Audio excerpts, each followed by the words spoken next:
On passe à l'invité d'Arnaud Direct sur les agressions de gendarmes.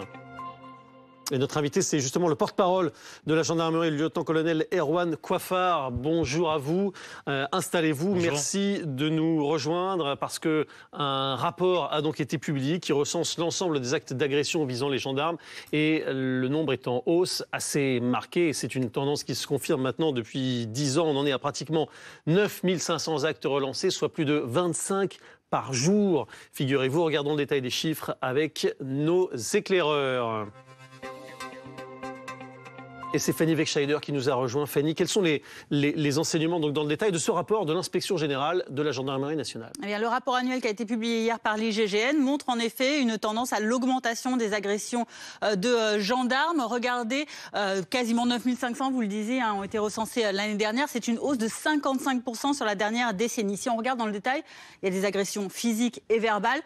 Pour les agressions physiques, elles représentent plus de la moitié des agressions totales, vous le voyez. Ça représente quasiment 15 agressions physiques par jour de gendarmes, dont quasiment la moitié, à peu près 40%, qui sont commises avec des armes. En ce qui concerne les agressions verbales, elles sont encore plus nombreuses, quasiment les 3/4 de toutes ces agressions, 6762 l'année dernière, dont également une quarantaine de pourcents à peu près qui interviennent en même temps que des agressions physiques. Voici pour ce premier enseignement.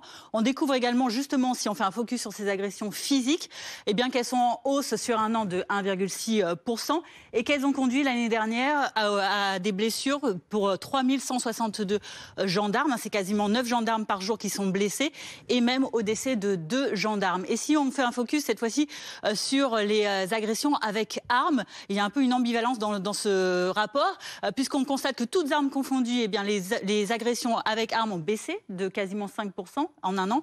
En revanche, les agressions avec armes à feu plus particulièrement ont explosé sur la dernière décennie, plus 145%.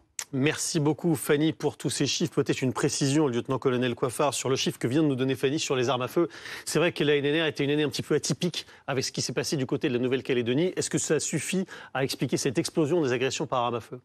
Une partie importante, effectivement, une partie importante du conflit qui s'est déroulé à l'occasion des événements en Nouvelle-Calédonie, qui vient expliquer, puisqu'il y a une présence importante sur le Caillou d'armes de grand chasse. Ouais. Donc c'est une des raisons pour lesquelles il y a effectivement ce nombre, ce chiffre qui est assez surprenant et assez